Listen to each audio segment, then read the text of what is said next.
नमस्कार विद्यार्थी मित्रांनो. आज आपण या व्हिडिओमध्ये महाराष्ट्र लॉ सीईटी 5 इयर्स 2025 चे मार्क्स, ऑरल्स, स्कोर व्हर्सेस पर्सेंटाइल यावरती आपण आज या व्हिडिओमध्ये चर्चा करणार आहोत. खूप विद्यार्थ्यांचा डाऊट होता, की सर मला एवढे मार्क्स आहेत, तर माझं पर्सेंटाइल किती असेल? हे खूप विद्यार्थ्यांच्या कमेंट सेक्शनमध्ये मला मेसेज येत होते. त्यानंतर जर आपण बघितलं, की कालच आपली जी फायनल आन्सर की आहे, जी आउट झालेली आहे. म्हणजेच काय, यामध्ये ऑब्जेक्शन रिड्रेसल जे आहे, जे ऑब्जेक्शन रेज केलेलं त्यामध्ये जर आपण बघितलं, काही आन्सर कीमध्ये चेंज केलेले आहेत आणि काहीमध्ये तुम्हाला फुल मार्क्स दिलेले आहे मॉर्निंग शिफ्टमध्ये. खूप विद्यार्थ्यांचे यामध्ये डाऊट आहे, सर मॉर्निंग शिफ्टमध्ये जर ह्या शिफ्टमध्ये जर मार्क्स दिलेले आहे, तर इव्हनिंग शिफ्टला हे मार्क्स देऊ शकतात का? जर आपण बघितलं मॉर्निंग शिफ्टमध्ये हे तर फुल मार्क दिलेले आहे. सो हे मॉर्निंग शिफ्टच्या स्टुडंटला हे मार्क्स भेटून जातील आणि इव्हनिंग शिफ्टमध्ये कुठेही फुल मार्क्स वगैरे दिलेले नाही. सो इव्हनिंग शिफ्टच्या स्टुडंटला हे मार्क्स दिले जाणार नाही. फक्त मॉर्निंग शिफ्टला फुल मार्क तिथे दिलेला आहे, त्या विद्यार्थ्याचा तिथे मार्क्स ॲड केला जाईल आणि तुमचा जो स्कोर कार्ड येईल, त्या स्कोर कार्डवर डायरेक्टली ॲड करून तुमचं पर्सेंटाइल तुम्हाला दिलं जाईल. आता खूप विद्यार्थ्यांचा यामध्ये डाऊट होता, की सर माझे मार्क्स एवढे आहेत, तर मला पर्सेंटाइल किती असेल? तुम्ही सांगितलं तर बरं राहील. तर आपण एक्स्पेक्टेड जो काही स्कोर आहे तुमचा, ॲक्चुअली तुम्हाला स्कोर तर माहितीच असेल, की किती आहे तुमचा आणि एक्स्पेक्टेड जो पर्सेंटाइल आहे, तो आपण काढण्याचा इथे प्रयत्न केलेला आहे. तो तुम्हाला आता मी सांगत आहे. यामध्ये 1 और 2 पर्सेंटाइलचा डिफरन्स येऊ शकतो. ओके. सो आता आपण त्या व्हिडिओला स्टार्ट करूया. आता आपण स्कोर व्हर्सेस पर्सेंटाइल यामध्ये आपण बघूया, की किती तुमचा स्कोर आहे किंवा तुम्हाला स्कोर माहिती आहे. सो त्यानुसार आपण बघूया. कारण की कालच आपली फायनल आन्सर की ही आउट झालेली आहे. तर तुम्हाला एक्झॅक्ट स्कोर हा माहिती पडलेला असणार आहे. यामध्ये जर बघितलं मार्क्स व्हर्सेस पर्सेंटाइलमध्ये तर आपण प्रॉपर मार्क्स वाईज आपण पर्सेंटाइल सांगणार आहे तुम्हाला. ओके. पहिलं जर आपण बघितलं 114 म्हणजे 120 आउट ऑफ तुमचे मार्क्स 120 आउट ऑफ तुमचे होते.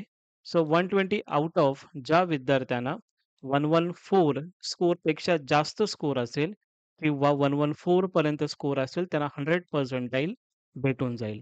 आता जे काही विद्यार्थ्यांचं शिफ्ट वाईज ह्या एक्झाम झालेल्या होत्या. शिफ्ट वाईज एक्झाममध्ये काही शिफ्टमध्ये ईझी पेपर येतो, काही शिफ्टमध्ये डिफिकल्ट पेपर येतो. तर डिफिकल्ट किंवा ईझी यामधून जर आपण बघितलं, तर एक एक्झॅक्ट आपण पर्सेंटाइल काढण्याचा इथे प्रयत्न केलेला आहे. ते आणि खूप विद्यार्थ्यांनी चांगलं स्टडी केलेलं आहे. सो यामध्ये पर्सेंटाइल म्हणजे एवढा स्कोर विद्यार्थ्यांना आलेलं आहे. ज्या विद्यार्थ्यांना 114 किंवा 114 पेक्षा जास्त स्कोर असेल, अशा विद्यार्थ्यांना 100 पर्सेंटाइल भेटण्याची शक्यता जास्त आहे.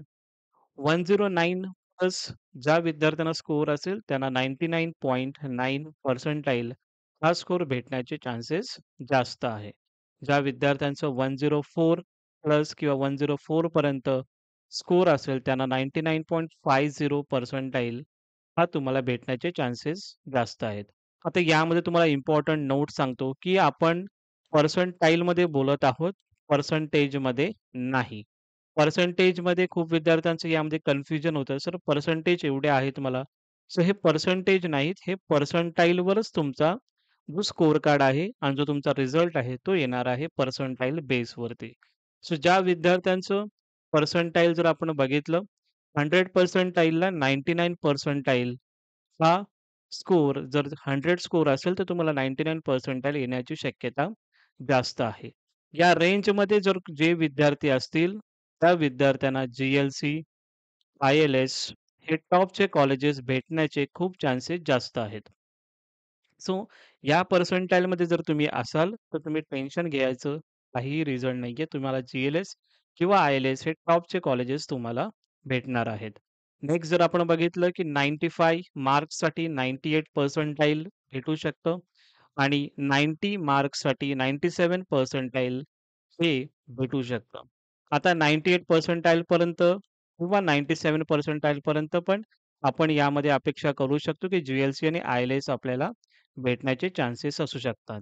आता समजा आपण कॅटेगरी स्टुडंट जर बघितलं, तर कॅटेगरी स्टुडंटचा हा जो पर्सेंटाइल म्हणजेच तुमचा स्कोर किंवा पर्सेंटाइल हा तुमचा जो कॅटेगरी स्टुडंटचा जो कट ऑफ आहे, तो कमी लागत असतो.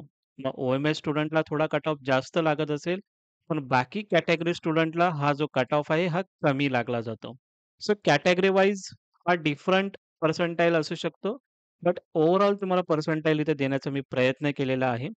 90 मार्क्स जर ज्या विद्यार्थ्यांना असतील, त्याला 97 पर्सेंटाइल भेटेल आणि 96 पर्सेंटाइलच्या वरती जे काही पर्सेंटाइल असेल म्हणजे 96 असेल, 97 असेल, 98 असेल किंवा 99 किंवा 100 या विद्यार्थ्यांना खूप चान्सेस जास्त आहेत जी-एल-सी आणि आय-एल-एस हे कॉलेज अलॉटमेंट होण्यासारखं.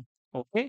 बाकी नंतरला जे काही स्कोर आहे समजा 85 प्लस ज्या विद्यार्थ्यांचा स्कोर आहे अशा विद्यार्थ्यांना 96 पर्सेंटाइल भेटण्याची शक्यता जास्त आहे. 80 मार्क्स जे काही स्कोर असेल 80 पर्यंत ज्या विद्यार्थ्यांचा स्कोर असेल त्यांना 95 पर्सेंटाइल भेटण्याची शक्यता जास्त आहे. 75 प्लस मार्क्स जे विद्यार्थी आहेत त्यांना 93 पर्सेंटाइल भेटण्याची शक्यता आहे. 70 मार्क्स ज्या विद्यार्थ्यांना आहेत त्यांना 91 पर्सेंटाइल भेटू शकतात. 65 मार्क्स आहेत या विद्यार्थ्यांना 86 पर्सेंटाइल आणि ज्या विद्यार्थ्यांना 55 मार्क्स आहेत, अशा विद्यार्थ्यांना 80 पर्सेंटाइल भेटू शकतात. आता 80 पर्सेंटाइल आणि पर्सेंटेज हे मी तुम्हाला ऑलरेडी सांगितलेलं आहे.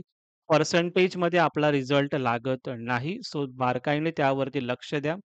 पर्सेंटाइलवर आपला रिझल्ट लागतो. काही विद्यार्थ्यांना असं वाटतं, की 80 पर्सेंटाइल आहेत. काही विद्यार्थी असं बोलतात, की "सर 80 पर्सेंटेज मला भेटलेले आहेत, तर मग मला चांगला कॉलेज भेटणारच." सो असं नाहीये. 80 पर्सेंटेज हे डिफरंट आहे आणि पर्सेंटाइल हे डिफरंट आहे. ओके.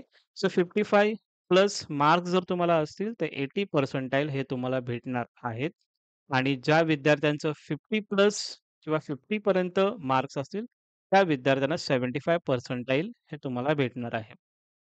खूप साऱ्या विद्यार्थ्यांचा हाही डाउट असेल, की सर एक्स्पेक्टेड कट ऑफ जर तुम्ही सांगितला तर ठीक राहील. त्यानुसार आम्ही कॉलेजचे प्रेफरन्स आम्ही तुम्हाला देऊ. स्कोर कार्ड रिलीज होऊ द्या. ज्यावेळी तुमचा स्कोर कार्ड हा 2 to 3 डेजमध्ये म्हणजे या वीकमध्येच तुमचा रिझल्ट आउट होईल. त्यावेळी आपण expected cut off college wise, category wise आपण बनवून देणार आहोत. सो त्याबाबतीत तुम्ही टेन्शन घेऊ नका. महाराष्ट्र लॉ सी-ई-टी 3 इयर्स असू दे या 5 इयर्स असू दे. आपण दोघांसाठी पण expected cut off category wise, college wise आपण तुम्हाला कट ऑफ बनवून देणार आहे. जे एक्सेल शीटच आपण बनवून देऊ, ते तुम्हाला देणारच आहे. सो हे होते मार्क्स एवढे आहेत तुम्हाला आणि पर्सेंटाइल एवढं तुम्हाला भेटू शकतात. खूप विद्यार्थ्यांचे यामध्ये प्रश्न येत होते, की सर एक्स्पेक्टेड स्कोर किंवा एक्स्पेक्टेड मार्क्स व्हर्सेस पर्सेंटाइलचा व्हिडिओ बनवा. मी यासाठीच व्हिडिओ नव्हता बनवत कारण की मी बघत होतो, की ॲक्चुअल तुमची फायनल की आन्सर की आल्याच्या नंतर त्यानंतर तुम्हाला हा व्हिडिओ देण्यामध्ये अर्थ आहे. अगोदरच व्हिडिओ देऊन त्याला काहीही अर्थ नाही राहणार. कारण की आपला स्कोर किती आहे, ते आपल्याला एक्झॅक्ट माहिती नसतं. पण आपल्याला YouTube कमेंट सेक्शनमध्ये खूप विद्यार्थ्यांचे स्कोर वगैरे आलेले. त्यानंतर एक एक्झॅक्ट आपण काढण्याचा इथं प्रयत्न केलेला आहे. यामध्ये चेंजेस होऊ शकतात. बट एक एक्झॅक्ट तुम्हाला एक आकडा तुम्हाला एक माहिती पडेल, की एवढा स्कोर आहे माझा म्हणजे मला एवढा पर्सेंटाइल भेटू शकतं. ओके. सो हे सर्व आपला स्कोर व्हर्सेस पर्सेंटाइल म्हणजे मार्क्स व्हर्सेस पर्सेंटाइलचे हे व्हिडिओ तुम्हाला बनवून दिलेले आहे. जेणेकरून तुम्हाला नक्की याचा फायदा होऊन जाईल. हे आपले सोशल हँडल आहेत. तुम्हाला जर अजून तुम्ही सोशल हँडलला जर जॉइन नसेल झाला असेल, तर तुम्ही जॉइन करू शकता. ओके. तुम्हाला जर हा व्हिडिओ आवडला असेल, तर नक्की या व्हिडिओला लाईक करा, शेअर करा आणि हा तुमचा चॅनल आहे. तर नक्की याला सबस्क्राईब करा. Thank so much.